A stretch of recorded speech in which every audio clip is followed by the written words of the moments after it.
Number one na dapat nile-let go natin. Baka kasi akala natin, yung mga pamilya lang natin dito sa Pilipinas ang meron nito. Mga luho.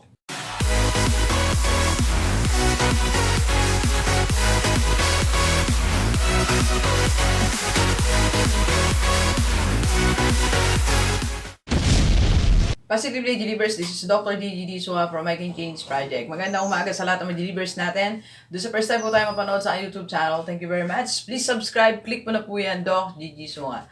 Alright, so mga bagay na dapat i-let go ng isang OFW. Yan. So, sa buhay natin, kahit hindi actually OFW, marami tayong mga bagay na dapat nile-let go na natin. So, or iniiwanan na natin, kinakalimutan na natin, hindi na natin dala-dala sa buhay natin because life is not easy.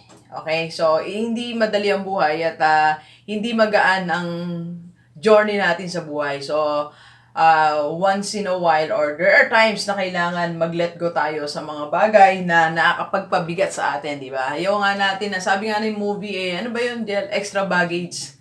So, X ba yun? X-baggage, extra baggage. So, dapat mawala sa atin yung mga extra baggages. So, mga bagay na hindi nakakatulong sa atin. Okay? So, mga bagay na dapat gawin o i-let go na sa OFW. There are 5 here. So, kagabi ko pa actually yan nilista. Pero bago yan, bati muna tayo sinulat ko na dito. Hi to Ma'am Lenny. Yan. At sa mga nurses at Pinoy sa Dublin po ba yan, Ireland. Yan. So, hello po sa inyo.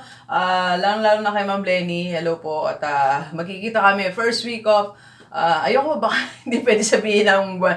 Pero magkikita tayo soon here in the Philippines. So, salamat po sa panonood na YouTube channel. Thank you na nalalaman ko na nakakatulong po tayo sa mga OFW. Maraming salamat. Ingat po kayo dyan sa Ireland. Lahat ng nurses at Pinoy dyan. So, baka mamaya, one of these years, magkita-kita po tayo dyan. Okay. See you, Ma'am Lenny. Alright, so, another is, if you need career coach, yan. So, message nyo ako. And if you want to advertise your business, sa 0939-525-4311, that's my number, and my FB page and FB account, Doc Gigi Sunga. Okay. And if you're interested to offshore investment, so message lang din kayo sa akin. Alright, so mga bagay na dapat i-let go ng isang OFW. Number one na dapat nile-let go natin. Baka kasi akala natin, yung mga pamilya lang natin dito sa Pilipinas ang meron nito. Mga luho. O mga bagay na sobrang binibili natin dahil gusto lang natin, mga bagay na gustong-gusto nating bilhin pero nasisira budget natin. So ako ang tawag ko diyan luho, okay? So let's let go of this thing. So ulitin natin bisan 'di ba marami na akong videos tungkol sa family natin dito sa Pilipinas na marami silang luho sa buhay, 'di ba? So baka tayo din, we have to check, mga OFW, baka may mga luho din tayo dyan na instead of saving few dollars na pupunta sa mga bag na gusto natin, na pupunta sa mga damit na gusto natin, na pupunta sa mga bagay na gusto lang natin. So, wala pong masama dyan because you are working, di ba? Tama lang that we have to reward ourselves na gumawa tayo magkaroon tayong mga bagay na gusto natin. Kaya lang, sinasabi po natin ay pinag-ipunan natin yan and tamang timing. Okay? So, baka kailangan mo nang mag-let go muna sa mga luho na meron tayo dyan sa ibang bansa. Okay? So, you have to check yourself. Ano ba yung mga luho na meron ako? So, paano mo malalaman na may mga luho ka? Okay? So, try to open your wardrobe. Tingnan mo, ano ba dito? Hindi ko naman nasuot pero binili ko. Okay? So, alin ba dito yung mga bagay na mga anik-anik? Di ba maraming anik? Ano yung anik-anik? Yung mga bagay-bagay na meron tayo na hindi naman natin pala kailangan. O yung mga bagay na pinupuntahan natin na pwede na palang wala siya. Okay? So, kasi hindi ko kayo dinideprive sa mga ganyang bagay. Sinasabi nga po natin kasi the main purpose why you are there sa ibang bansa is to save and then eventually to invest and to start your own business. Okay? So, kung yung mga bagay na yan, hindi makakatulong dyan sa purpose mo na yan, so you let go of it. Alright? Second item is, so baka may mga maliliit na bisyo pa tayo, di ba? So, may mga gastos din kasi yan So, baka nagda-night out ka, o kaya naman ay nagpupunta sa mga lugar that you are spending for this. So, it's time to let go. Again, hindi lang pamilya natin dito sa Pilipinas ang dapat mag-let go niyan. Tayo din. Baka meron tayong mga hindi pa rin mapagtagumpayan na malilit na bagay, malilit na kasalanan. And that, consume us financially, energy natin, time natin, yung thinking. Salit na nagpa-plan na tayo for our life, for our family here in the Philippines. So, dito pa tayo nakafocus sa dalawang bagay na yan. Okay? So, kailangan po natin na mag-let go na sa mga sa mga bagay na yan, okay? So, ano pa yung mga dapat nating i-let go? So, bukod sa luho, meron tayo mga bisyo, ayan. So, number 3, highlight natin yan, mamaya balikan natin. And number 4 is, yan, negative thoughts. Ayan. So, may mga negative thoughts kasi tayo. Pag, OFW ka, pag marami kang negative thoughts na ini-entertain, magiging negative lang buhay mo. Magiging negative ng paningin mo sa lahat ng mga tao, negative na yung tingin mo sa boss mo, negative na yung tingin mo sa lahat ng mga tao. So, hindi ka na naipag-usap, hindi ka na nagtitiwala. So, lahat na negative. So, chances are, nagiging isa ka ng malungkot na OFW dyan sa ibang bansa. So, wag lahat negative ang tingin mo, di ba? So, bagamat ang sinasabi ko po ay mag-ingat tayo sa lahat ng mga kausap natin dyan, ka-deal natin dyan, but let go of the negative thoughts. Saan ba nagagaling mga negative thoughts? One, negative thoughts about your family here. So, like ka na lang nag-iisip na baka ganito, baka ganito ginagawa nila, di ba? Lalo if you have wife or husband here, so puro negative thoughts na lang. So, yan ay pinagmumulan ng misunderstanding. Okay, sa mga anak naman, negative na. So, baka lagi na lang ito yung kausap nyo. Baka ginawa mo to, baka ganito ginawa mo, baka nagala ka, baka... So, ano na talaga? Nagiging part na siya ng sistema natin.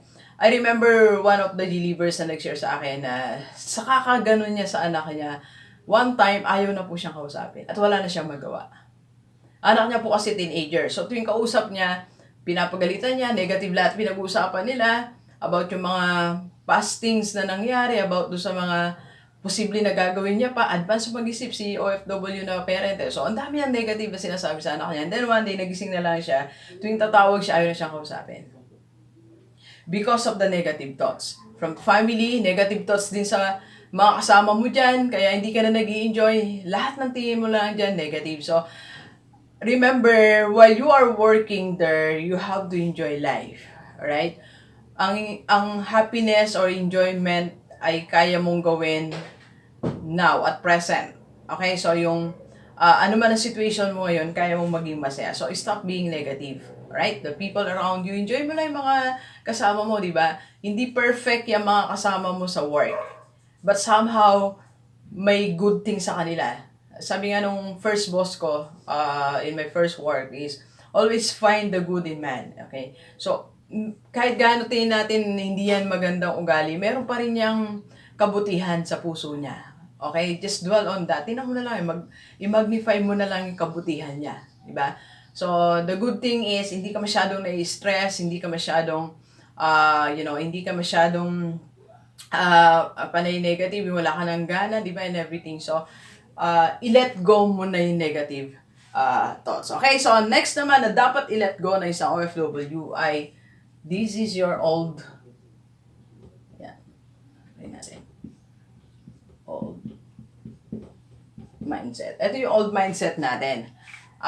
I-let go na rin natin yan, yung kinamulatan nating mindset. Ano ba yung mga kinamulatan nating mindset na minsan sumasagabal sa ating mga kaunlaran? Okay? So, marami na tayo na video tungkol sa mindset. Pero let me mention few old mindset about savings na marami sinabi sa atin na dapat mag-save ka, then save mo lang yan. So, ang new mindset about saving is after saving, you're thinking of some ways to grow your saving. Okay?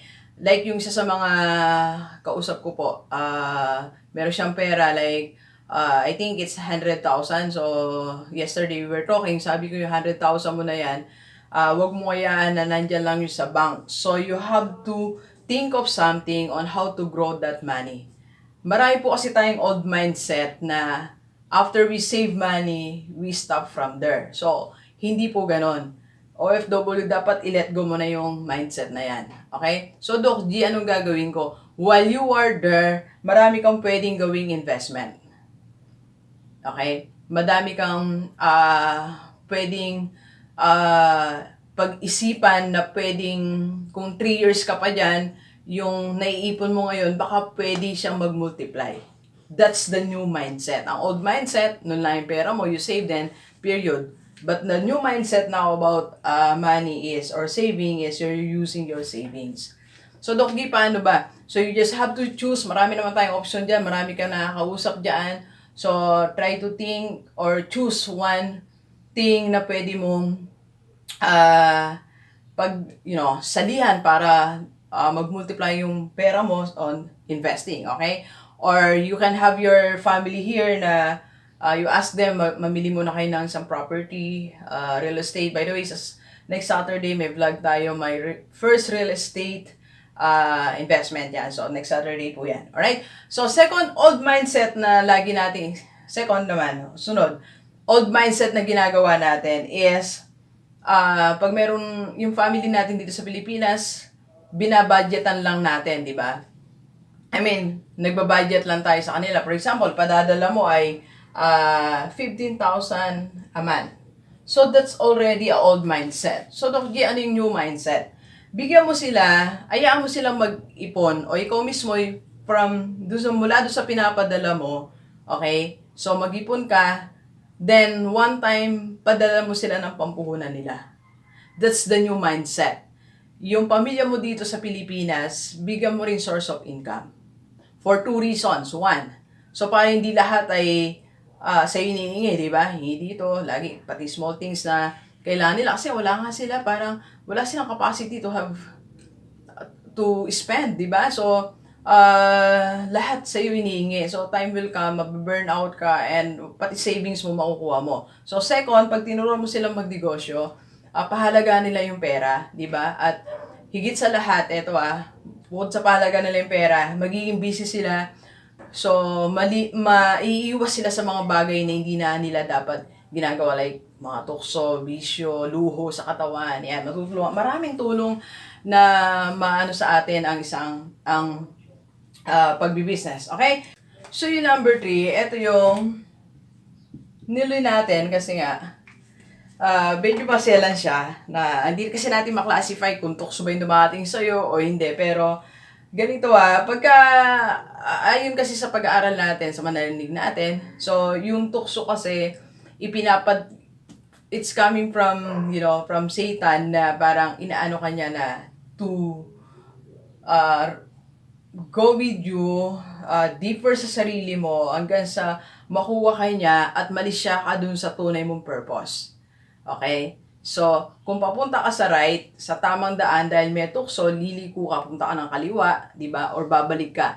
So, ganun po siya. Alright? So, if you are surrounded ng mga tukso dyan sa ibang bansa, alam ko marami po dyan, marami na rin nagsishare sa atin ng mga OFW, Doc G, ganito yung situation dito, hindi mo lang alam.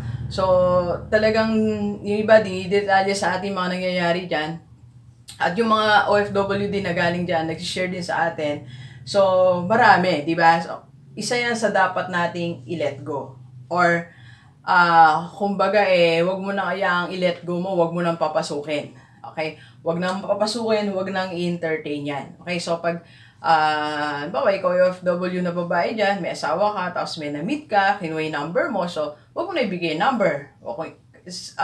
Same with kung ikaw ay lalaki na may asawa ka dito, so may pinakilala sa iyo, kinuha yung number mo, wag mo na ibigay kasi alam mo na ite-text ka o magte-text ka maya-maya, and then that's the start, okay? So, wag na tayong gumawa ng mga bagay na alam natin, hindi pa nasisimulan, alam mo na yung dulo. Ano yung dulo nun? So, syempre, masisira na yung family dito sa Pilipinas, masisira na yung budget and everything, init na yung ulo, mag-away na lagi ng asawa dito, tsaka pamilya dito sa Pilipinas. So, yun na, nawala ka na sa focus mo. Nawala ka na naiwan mo na yung purpose mo, di ba? Remember your purpose, ba't ka nagpunta dyan sa ibang bansa, di ba? For your family. So, lagi dapat naiisip mo yan na para sa family ko lang to. Hindi yan sa mga taong na-meet mo dyan. Hindi para yan sa mga tao sa paligid mo, not to anyone else there in other country. Ang purpose mo kung ba't ka nandyan because of your family here in the Philippines. Alright? So, please share this video sa mga kaibigan natin na OFW, pati family nila dito sa Pilipinas. So, para isa sila ng mindset, time lahat para mabago po tayo at sama-sama tayo mulad ang ating buhay. Alright, so thank you very much, Gilibers. Enjoy the rest of the day and let's go, let's go!